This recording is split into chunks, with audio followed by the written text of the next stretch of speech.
10, 11, 12, 13. Anas tuh punya adik kecil. Namanya Abu Umair. Panggilannya Abu Umair. Dia punya burung, melihara burung. Burungnya juga burung kecil. Disebut Nughair. Satu ketika burungnya mati. Nama juga anak-anak. Betapa sedihnya Abu Umair, adiknya Anas itu, karena kematian burung Nughairnya. Coba, Anas merasa adiknya itu sedih begitu mendalam. Artinya tidak mudah untuk Anas menghiburnya. Dia ingin ada seseorang yang luar biasa yang bisa menghibur adiknya. Juga anak-anak. Anas lari menjumpai Rasulullah. Coba untuk urusan gini, Rasulullah yang dikejar. Lari dia menjumpai Rasulullah. Terengah-engah dia berkata, "Ya Rasulullah, adikku, ya Rasulullah, adikku." Maksudnya tolong perhatikan adikku. Ada sesuatu. Rasulullah sudah ngurusi kayak gini. Ya Rabbi ya Karim. Itu saking percayanya seorang Anas bahwa Rasulullah SAW pasti mau. Pasti mau. Artinya harapan itu terbangun karena pengetahuan yang luar biasa dari seorang Anas terhadap Rasulullah SAW.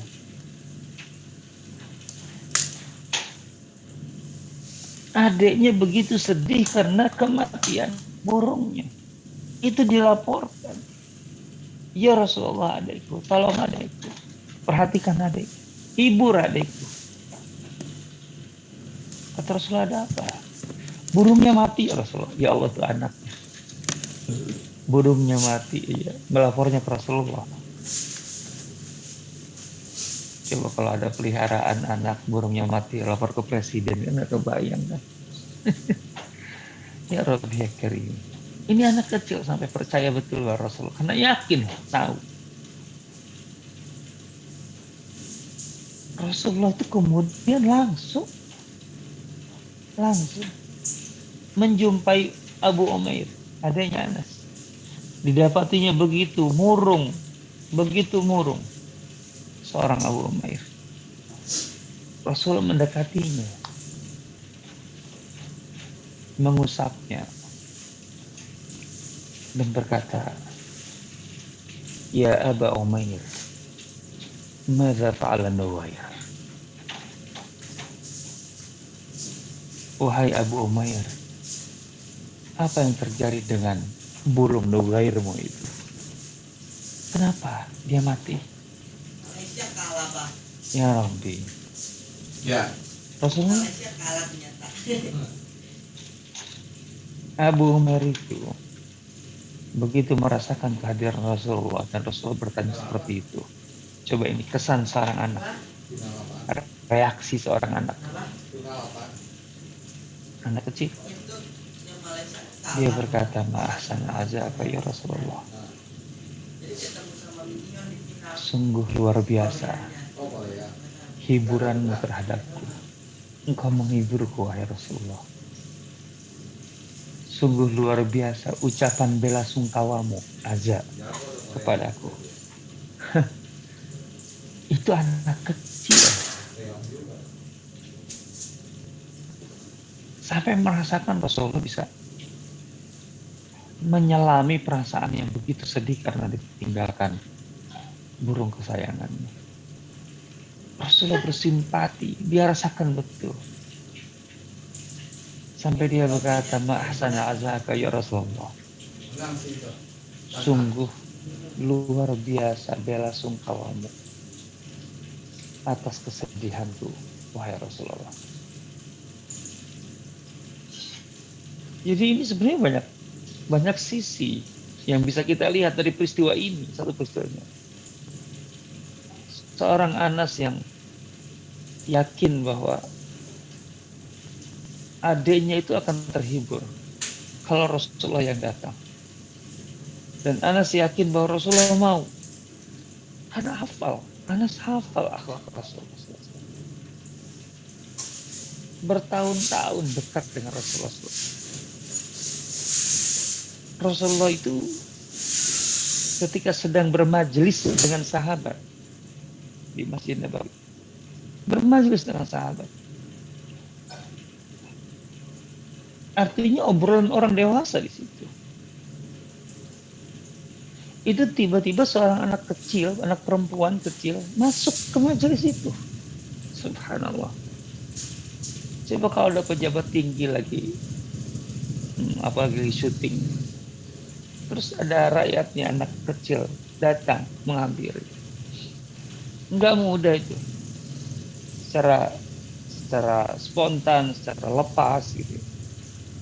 Kecuali kalau pencitraan. Ngapain anak perempuan itu?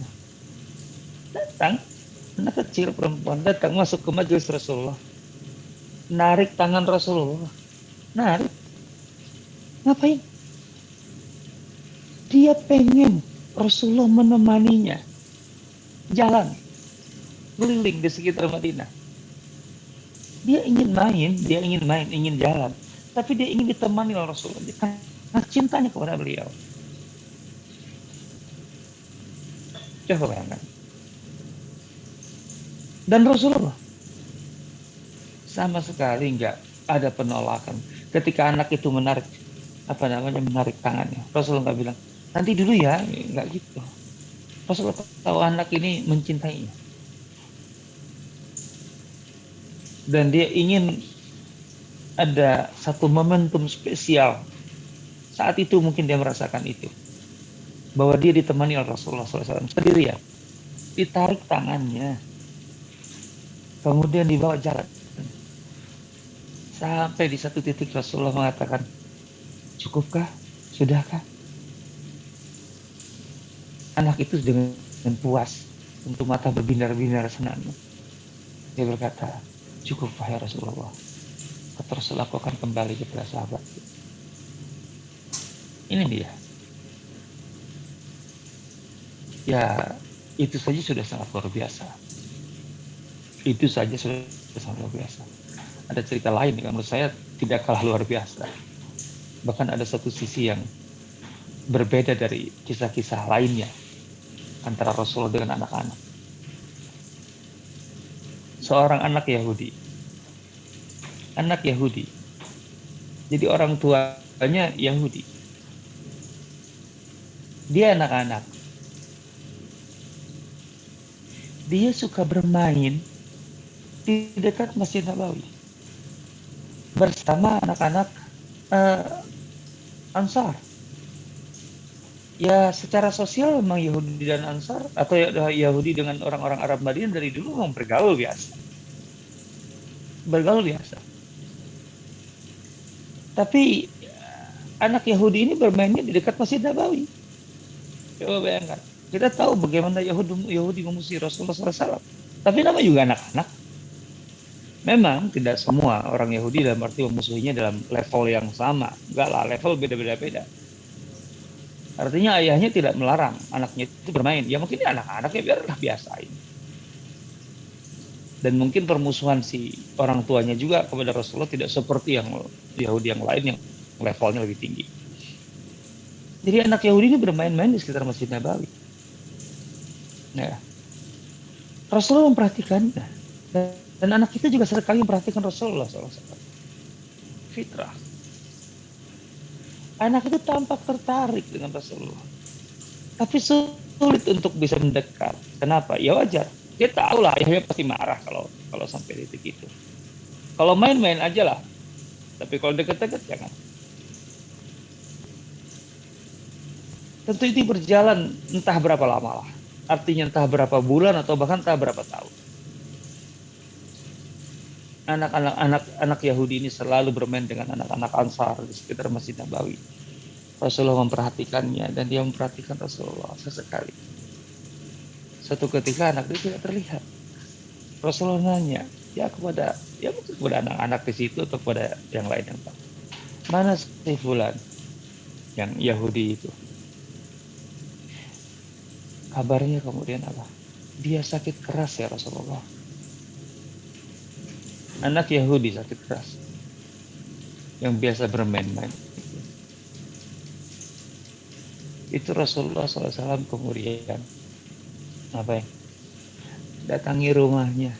Bayangkan secara umum ya orang Yahudi musuh beliau, memusuhi beliau. Tapi dia datangi rumahnya, beliau jenguk anak itu. Karena Rasulullah tahu anak itu suka memperhatikan beliau.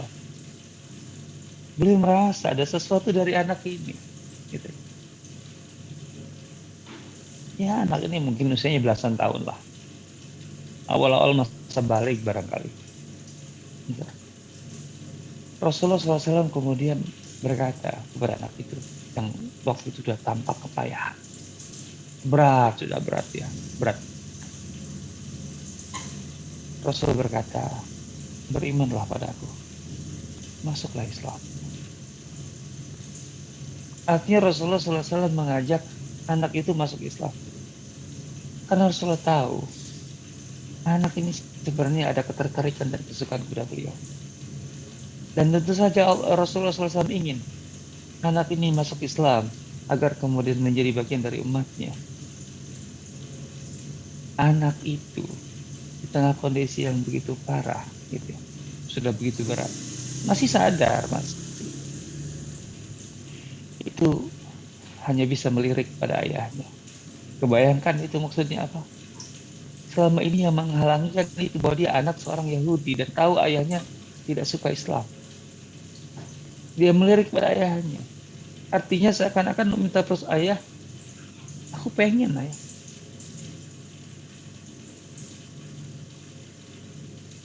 Aku ingin masuk Islam. Tapi aku anakmu. Bagaimanapun aku menimbang kau sebagai ayah. Si ayah paham. Dan mungkin ini adalah naluri ya. Seorang ayah. Ketika anaknya dalam kondisi yang begitu berat. Dia mungkin, ya bukan mungkin, dia pada dasarnya pasti dia sangat menyayangi anaknya. Dia tahu ini yang diinginkan anaknya. Sang ayah tahu bahwa ini akan membahagiakan anaknya di hari-hari terakhir. Atau di saat-saat terakhir. Maka sang ayah langsung mengatakan, Ati Abul Qasim. Ya, turuti permintaan. Penuhi tawaran Abul Qasim, silakan. Anak itu langsung bersyahadat. Saat itu juga. Dan tidak lama kemudian meninggal.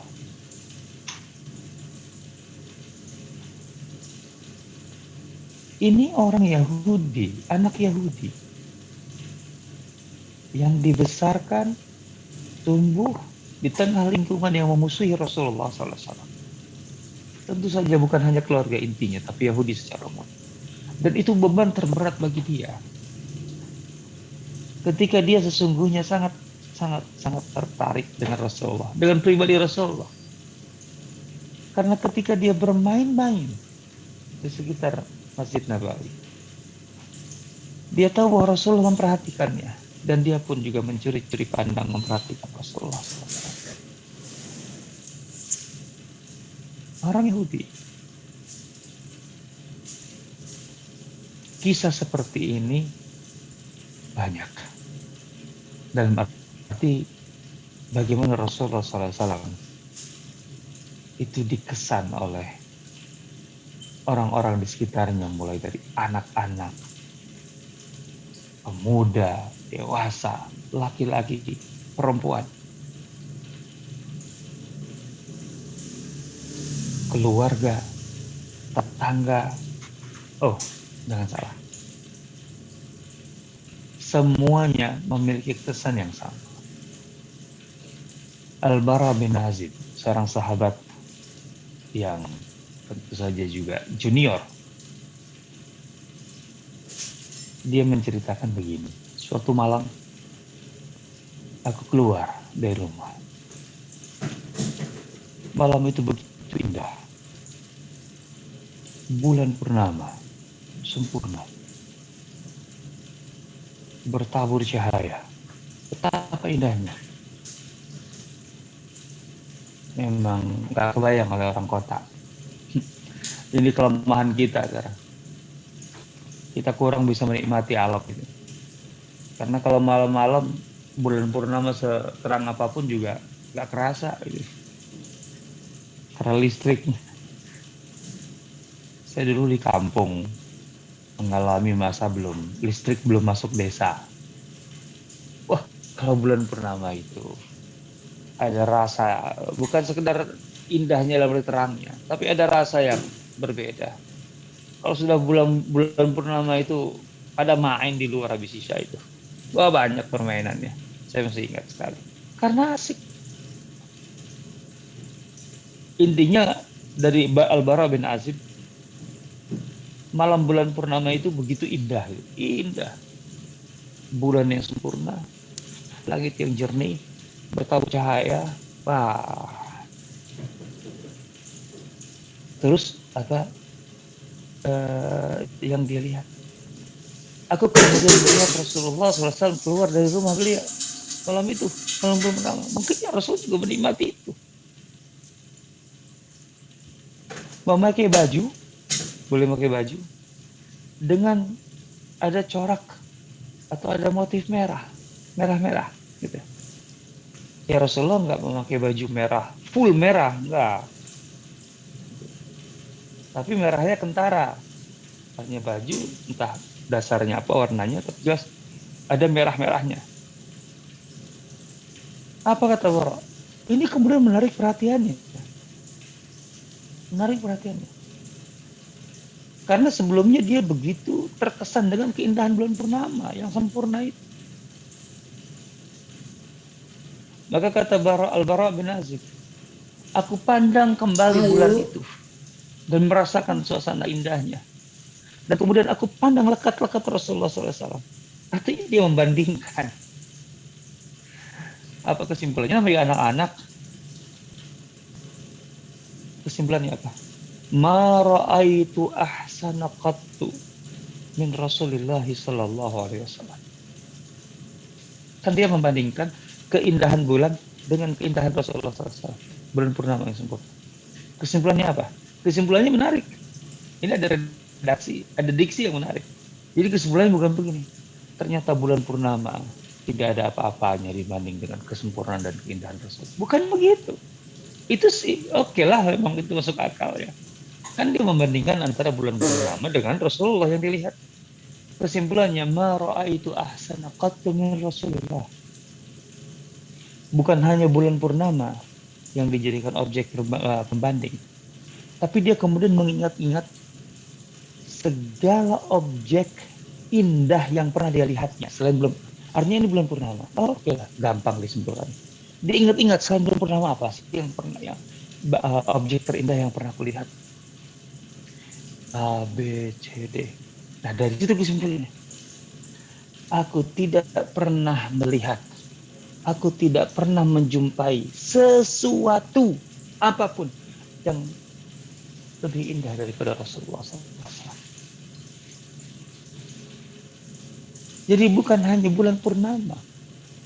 Aku tidak pernah menjumpai, aku tidak pernah melihat sesuatu. Bukan hanya bulan purnama ini, dan lain-lain. Yang lebih indah dari Rasulullah SAW. Bulan purnama, Rasulullah keluar rumah dengan memakai baju yang ada corak merahnya itu. Kita tahu ya, Rasulullah SAW itu kan kulitnya putih, bersih. Ada di kulitnya. Terus pakai baju ada corak-corak merahnya. Kebayangkan kontrasnya kayak apa?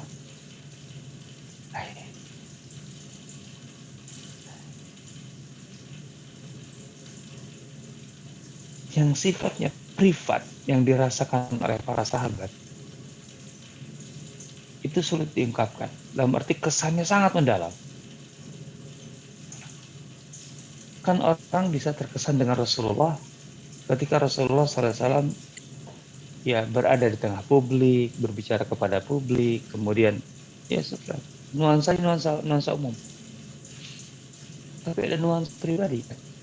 Tadi seperti si Abu Umair, anak kecil itu yang kehilangan burung Nugair, anak kecil perempuan itu kan Tapi kan mereka tidak bisa mengekspresikan lebih. Ya kan? Tapi sahabat-sahabat senior yang merasa bahwa Rasulullah SAW memperlakukannya sangat-sangat istimewa, artinya sangat private, itu banyak.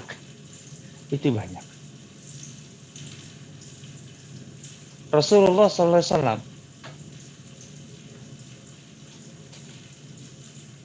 berkali-kali kan membonceng sahabat.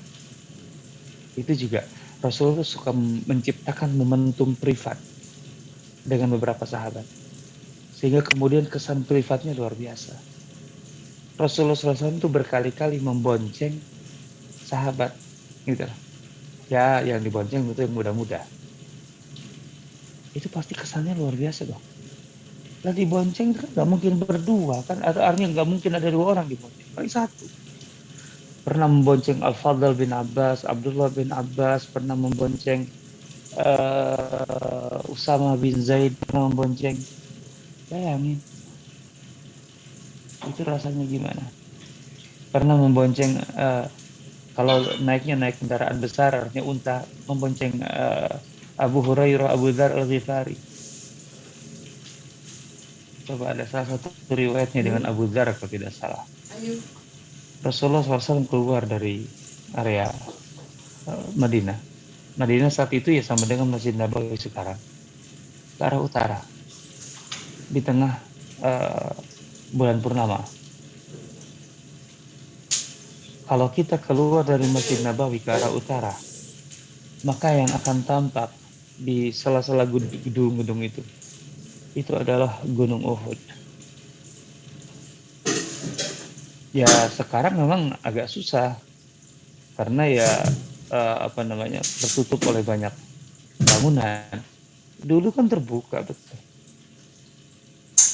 Itu Gunung Uhud itu terlihat tampak karena tertimpa cahaya bulan purnama.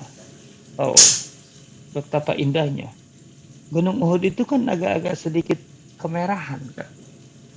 Jadi kemerahan kemudian terkena bulan purnama yang agak kekuningan. Mengkilap kayak emas. Apa kata Rasulullah kepada Abu Dzar? Abu Dzar, Allah telah menawarkan kepada aku untuk memberikan Gunung Uhud setelah diubah menjadi emas kepadaku. Bayangkan, Allah menawarkan kepada Rasulullah untuk mengubah Gunung Uhud menjadi emas dan memberikannya kepada Rasulullah SAW. Ini kan pelajaran tentang apa? Pelajaran tentang masalah zuhud, tentang arti kesahajaan, kesederhanaan dalam hidup. Yang lebih dari itu sebenarnya adalah tentang apa sih arti dunia, bobot dunia, materi maksudnya. Apa kata Rasulullah? Aku menolak.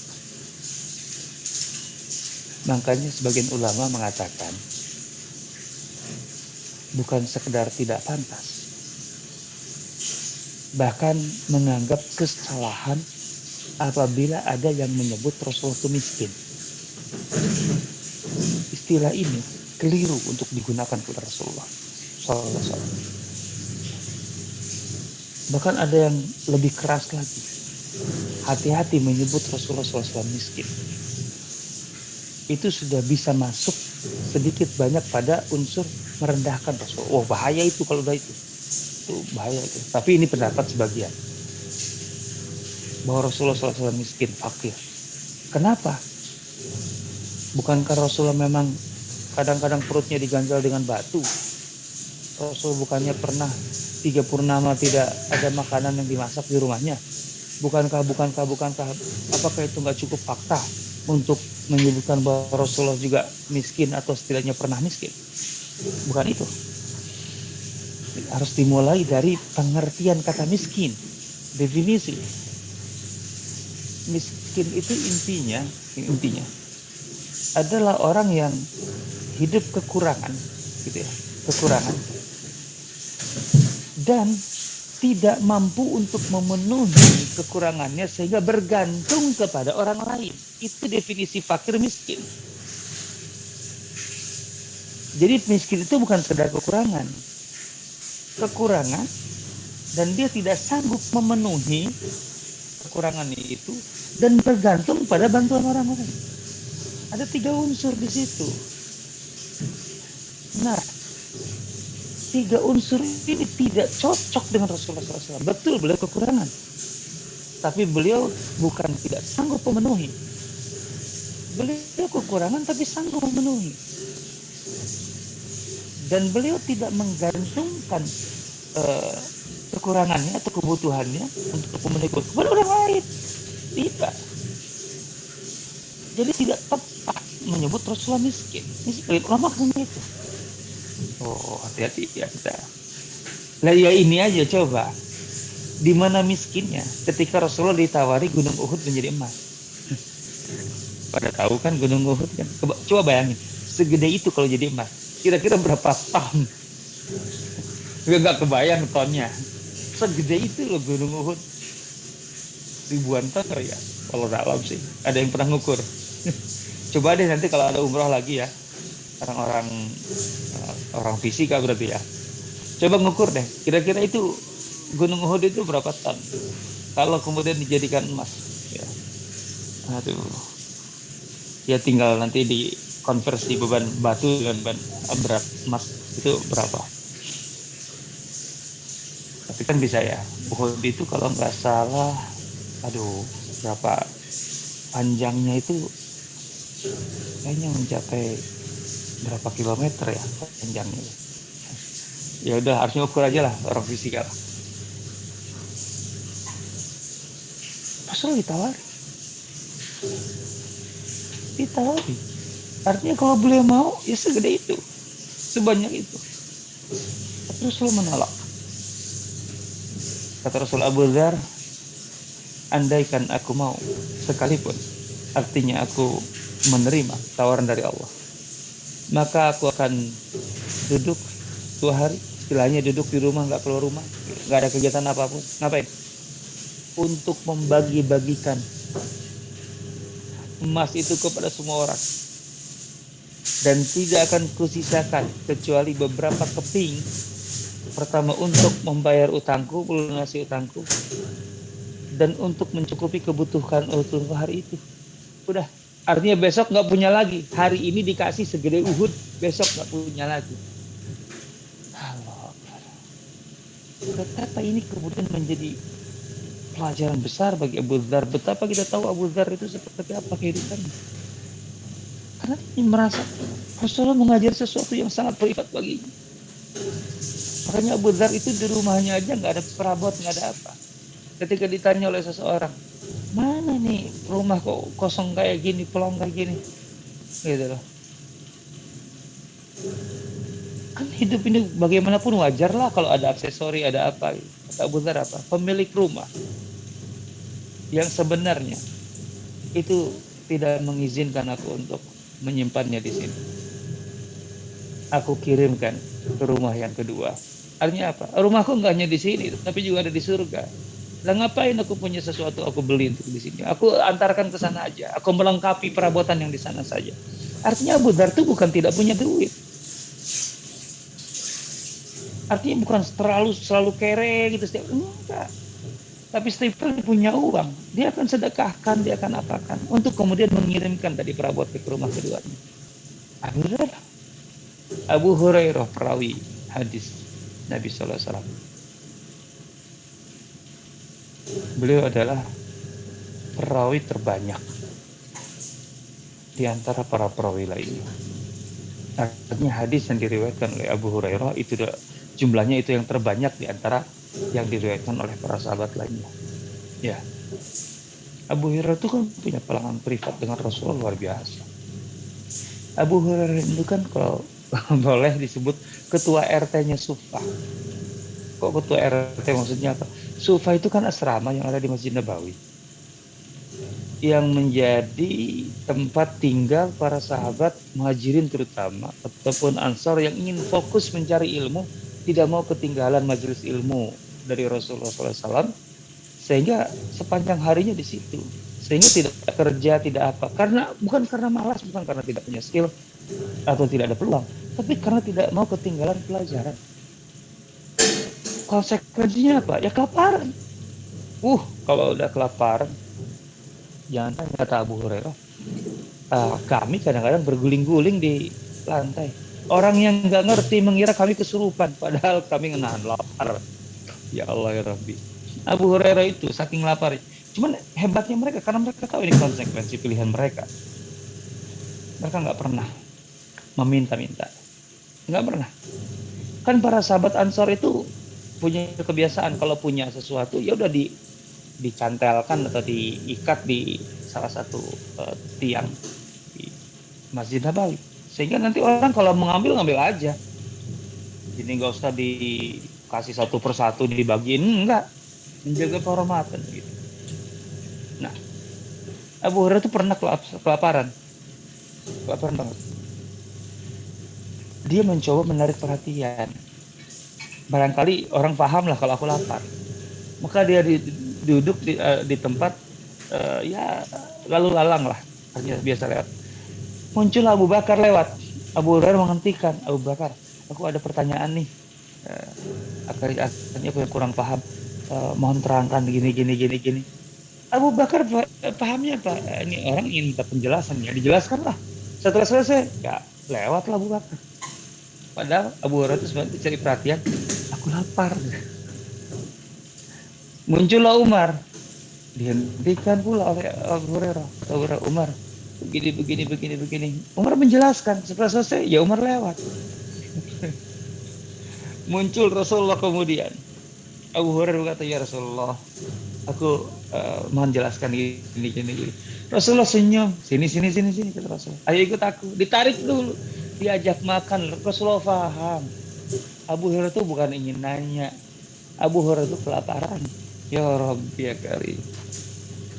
Itu Rasul privat betul. Makanya dalam satu riwayat yang ada keterangan, Abu Hurairah itu ketika menyampaikan hadis kepada muridnya, ada satu riwayat ya katakanlah favorit Abu Hurairah. Itu Abu Hurairah kalau menyampaikan riwayat itu, hadis itu dari Rasulullah, itu nggak nangis, selalu nangis. Dia mulainya dengan Ausani Khalili. Khalil itu kalau diterjemahkan kekasihku. Dia menyebut Rasulullah kekasihku. Karena ini disampaikan privat betul sebagai pesan Rasulullah kepada dia tanpa ada orang lain. Kekasihku pernah berpesan kepadaku. Allahu Akbar. Abu Hurairah kalau menyampaikan hadis ini nggak pernah nangis, dan nangisnya lama pasti. Rasul itu begitu berkesan di para sahabat. Dan betapa banyaknya sahabat Rasulullah. Jumlahnya itu kan berapa? Di Madinah aja ribuan. Tapi para sahabat ketika menceritakan Rasulullah seakan-akan masing-masing punya memori khusus dengan beliau yang sifatnya privat, yang itu tidak dimiliki orang lain. Saya tutup dengan Jarir bin Abdullah al-Bajali. Jarir ini masuk Islam kurang lebih 2 tahun saja sebelum Rasulullah wafat. Artinya hanya 2 tahun bersama Rasulullah. Kemudian dia hidup sampai masa Ali bin Abi Thalib. Dia dekat sekali dengan Ali bin Abi Thalib ketika menjadi khalifah. Dan Ali bin Abi Thalib begitu menyukainya. Biasalah, di ring satu khalifah bagaimanapun juga ada orang yang iri. Ada orang bukan sahabat. Waktu itu sudah ada generasi tabi'in. Dia orang biasa. Itu iri. Karena Jarir begitu dekat dengan Ali. Dia iri. Ya wajar lah, ring satu kan banyak yang iri-irian. Akhirnya dia ini nggak suka dan menunjukkan ketidaksukaannya kepada Jarir, dan pernah mengadukan Jarir kepada Ali, pernah ngomongin kanan kiri. Jarir tahu, tapi dia biarin. Sampai di suatu titik mungkin kesel juga Jarir. Dia panggil, hai Fulan, apa alasanmu membenci aku? Apa alasanmu membenciku? Apa alasanmu untuk memusuhiku? Gak punya alasan, tahu kalau bahasa kita ya. Artinya engkau gak punya alasan untuk membenciku. memperlakukanku seperti itu. Kamu tahu, aku pernah hidup dengan Rasulullah SAW. Dan kau tahu, setiap kali Rasulullah berjumpa denganku, nah, setiap kali Rasulullah berjumpa, ini kan privat banget. Setiap kali Rasulullah berjumpa denganku, Rasulullah tidak pernah tidak tersenyum padaku. Artinya, aku dengan Rasulullah SAW, setiap kali Rasulullah bertemu denganku, pasti Rasulullah tersenyum kepadaku. Rasulullah aja nggak pernah nggak senyum, selalu senyum padaku. Lah kau memusuhi aku ngapain? Nggak ada alasan kau musuhi aku. Ya Rabbi ya Karim. Wallahu ta'ala alam. Wallah. Alhamdulillah, terima kasih Ustaz atas pemaparannya yang sangat menarik. Insya Allah menambah pengetahuan dan menambah keimanan kita semua. Selanjutnya akan saya buka sesi tanya jawab. Akan saya bacakan pertanyaan yang masuk melalui fitur chat ini dari Ibu Afifah. Ustaz, saya bacakan ya Ustaz ya. Insya Allah Ustaz, merembes terus air mata di pagi ini. Mohon dijelaskan detail bagaimana fisik Rasulullah SAW untuk sedikit mengobati rindu ini. Lalu Ustaz, saat ini cinta rindu pada Rasul, tapi kenapa sulit untuk menghidupkan sunnah beliau dalam beribadah maupun keseharian? Kenapa ya Ustaz? Jadi ada dua Ustaz pertanyaan. Yang pertama memang langkah awal yang harus dilakukan itu ya mengenal. Ya kalau mau sayang kan tak kenal tak sayang, kan gitu katanya. Kita ini klaimnya kita mengklaim cinta Rasul, ya sayang kepada Rasul, tapi kenal juga enggak. Artinya menamatkan buku sirah aja enggak pernah sebagian ya. Saya menduga lah ada yang belum pernah menamatkan buku sirah gitu. Lagi mana mau mengenal itu buku sirahnya aja. Padahal paling 500 halaman buku sirah itu nggak panjang amat. Dan 500 halaman mah nggak panjang. Kalau menceritakan Rasul mah nggak panjang. Itu serius, pendek banget. Saya alhamdulillah punya beberapa buku sirah itu antara 2 jilid, 4 jilid, sampai 10 jilid pun ada. Setiap jilidnya sekitar 400-500 halaman. Jadi 2000 halaman, ada yang sampai 5000 halaman tentang Rasulullah SAW. Dan itu kalau kita baca satu sama lain, itu selalu ada yang baru, ada yang berbeda. Jadi nggak bisa kita merasa setelah selesai satu buku berarti saya sudah tamat lah, tahu. Enggak cukup. Di Sirah Community yang saya bawahi, yang saya bidani, ada perpustakaan. Memang saya dari dulu bermaksud mengumpulkan literatur seputar Rasulullah dan sejarah Islam. Khusus perpustakaannya, perpustakaan Sirah Nabawiyah dan sejarah Islam. Belum banyak sih, kecil-kecilan ada di Depok ini, baru di Cimanggis maksudnya, baru ya paling baru 1000 judul lah, 1000 judul buku tentang Rasulullah saja. Sirah itu ada 120 ya mungkin 130 judul buku tentang Rasulullah saja. Jadi silahkan kalau mau baca, ya bahasa Arab semua sih. Kalau mau baca, dipinjam nggak boleh, dibaca doang. Saya mah kalau bahasa buku nggak ada pinjam meminjam, apa-apalah pelit juga gitu. Soalnya biasanya buku kalau udah dipinjam lupa kembaliin. Ya Allah ya Rabbi. Jadi intinya harus mengenal. Kalau tidak mengenal sulit untuk kemudian artinya menanamkan rasa cinta yang sungguhan gitu loh.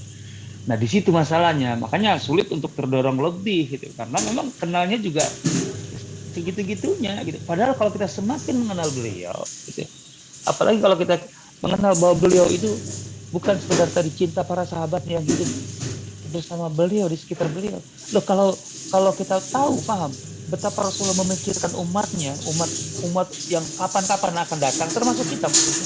Kalau kita tahu bahwa kita dipikirkan beliau, kalau kita tahu bahwa kita ini memberatkan beliau dalam arti beliau berdoa ini, berdoa itu, memohon kepada Allah ini, itu untuk kita loh, untuk kita. Karena beliau memikirkan kita.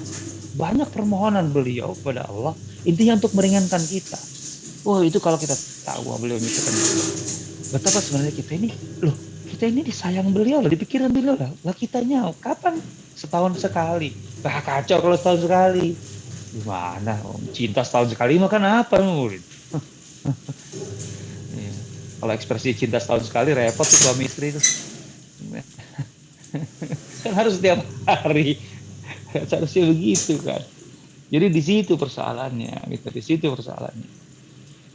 Ya kalau kita ingin tahu detail fisik Rasulullah SAW ya buku Syama'il, artinya buku Syama'il. Di Indonesia yang populer dan sudah diterjemahkan itu Syama'il Al-Muhammadiyah yang ya itu banyak versi terjemahnya, artinya redaksinya. Salah satunya adalah figur Rasulullah SAW. Itu tentang ciri-ciri fisik banyak sekali di situ. Rasulullah itu tadi kulitnya putihnya bersih, artinya tidak ada bercaknya. Gitu ya. Terus kemudian perawakannya tinggi, tapi tidak tinggi banget, gitu ya. Dan jelas tidak pendek, gitu ya. Artinya berarti kelihatan tinggi, tetapi bukan tinggi banget. Karena kalau tinggi, istilahnya bukan tinggi menjulang, itu nggak sempurna. Terus juga beliau tidak gemuk dan juga tidak kurus dalam arti kurus. Ya kan kurus, kalau kurus itu kan nggak enak juga, jelek juga. Beliau itu tidak kurus krempeng, nggak. Dan jelas tidak gemuk. Gitu. Rambutnya hitam sampai meninggalnya, artinya tidak didominasi uban, gitu ya. Tadi sampai beliau meninggal cuma ada 20 uban di kepala beliau di usia 63. Berarti rambutnya hitam. Terus masuk kemana lagi? Matanya agak lebar, gitu. Alisnya ya tidak besar tapi jelas. Kemudian dadanya bidang, gitu. Kemudian di tengah dadanya atau ke perutnya ada bulu-bulu halus, gitu, tapi kelihatan. Karena pernah diceritakan bahwa Rasulullah ketika ketika membangun Masjid Nabawi atau Masjid Kuba, atau ketika menggali Khandaq, itu beliau mengangkat, kalau bahasa kita tuh mengangkat apa ya? Ya kayak pengki lah gitu, untuk kan tanah digali kemudian angkat. Itu kemudian ada debu-debu yang menempel di bulu-bulu dadanya yang halus. Artinya Rasul terbuka loh bajunya. Ya kalau nggak terbuka bagaimana kelihatan bulu dadanya? Kemudian ada debunya. Tuh lihat loh. Jangan pikir Rasulullah nggak pernah membuka bagian dadanya dan kelihatan gitu loh. Walaupun bukan berarti semuanya terbuka, bisa jadi sebagian ya gitu ya. Tapi kan orang lagi kerja kan, ya Allah ya Rabbi, Rasulullah seperti itu loh. Seperti itu. Jadi tapi kemudian jangan terlalu berpikir bahwa itu semua sunnah ya, karena ini nggak bisa disunnah-sunnahkan kayak gini. Nanti yang nggak ada bulu dada nanti bikin gimana supaya ada bulu dada gitu. Kemudian nanti yang rambutnya ubanan nanti nggak sesuai sunnah nih, ubanan banyak uban. Ya enggak lah, itu nggak bisa begitu gitu ya. Terus kemudian rambutnya, nah gaya rambutnya kalau tahu, gaya rambut Rasulullah SAW itu kalau nggak botak, kalau nggak botak kan Rasul kadang botak kan, ketika umroh haji botak kan beliau. Nah kalau gaya biasanya hariannya itu paling pendek, yang ada keterangannya itu sampai di ujung telinganya sini, itu paling pendek menutup telinganya, atau kadang-kadang menjuntai ke bawah antara pundak dengan ujung telinga, atau sampai kadang-kadang yang paling panjang itu sampai ke pundak. Itu rambut Rasulullah. Ayo siapa yang ngikuti sampai sekarang? Tapi itu bukan, para ulama kemudian mengatakan itu sunnah, tapi itu ada, itu kebiasaan, itu style saja, itu gaya. Jadi nggak ada bobot sunnah syar'i di situ. Makanya kita nggak bisa mudah-mudah segala sesuatu dari Rasulullah apapun itu otomatis sunnah. Ya enggak, gitu loh. Itu style saja. Toh sampai sekarang mana ulama-ulama juga yang kayak gitu rambutnya. Kalau saya gondrongin sampai di sini, kira-kira gimana kesannya? Itu orang-orang, ih Ustadz ini kayak anak seni aja, seniman atau apa gitu. Ustadz atau seniman nih. Padahal dia nggak tahu kalau Rasulullah itu kadang-kadang sampai pundak loh. Sering-seringnya antara ini di ujung telinga atau antara ujung telinga dengan pundak. Itu style, itu dia kayak rambut Rasulullah menyisir rambutnya, gitu, menyisir dan meminyaki rambutnya. Rasul itu rapi. Rasul itu stylish, tapi bukan stylish yang berlebihan juga. Rasul style, gitu ya. Bajunya bersih, walaupun kadang-kadang tambalan, tapi bersih, gitu ya. Dan tadi Rasulullah itu keringatnya aja bawa parfum. Dan memang Rasulullah itu paling menyukai parfum, sangat menyukai parfum. Rasulullah sampai menyatakan di antara materi dunia yang kusukai itu ya dua, parfum dan wanita. Ya wajar kan laki-laki suka wanita, itu benar. Dan parfum yang dipakai Rasulullah itu jangan salah. Kata Aisyah, parfum Rasulullah itu zikaratut tib. Zikar artinya parfum maskulin. Maksudnya apa parfum maskulin itu? Parfum yang tidak ada warnanya, tidak kentara, tapi muncul wanginya. Nah itu dia, muncul wanginya. Ya mungkin kan kalau zaman itu ada parfum-parfum yang berwarna, gitu loh. Kalau kita sekarang kan mungkin tidak ada, gitu. Kalau zaman itu ada. Gitu. Nah, dan wanginya luar biasa. Lah parfum Rasulullah apa yang disebut Bunda Aisyah dua, yaitu misk dan ambar. Misk itu adalah kasturi kita sebutnya, tapi bukan kasturi yang beredar sekarang. Itu kasturi zaman Rasulullah tuh mahal, itu impor minta ampun, itu dari bahannya itu dari dari puser rusa, dari rusa. Dan itu hanya ada di Cina, India dan Tibet. Itu diimpor ke Arab dan itu yang Rasulullah. Kebayang kan harganya berapa kan itu. Jadi kalau parfum itu jangan asal bau. Rasulullah aja kan pakai yang itu. Karena memang kan Rasulullah menyatakan misk itu adalah parfum terbaik. Belum mengatakan parfum terbaik. Artinya dari segala sisinya, dari wanginya, orang suka. Artinya kira-kira kalau orang pasti suka itu parfum ya agak-agak mahal biasanya sih, gitu loh. Yang jelas bukan nyong-nyong. Nah, begitu juga ambar. Ambar itu kan dari laut itu. Oh, coba cari amber dengan namanya misk deer, rusa. Itu berapa harganya sekarang? Coba cari di Google.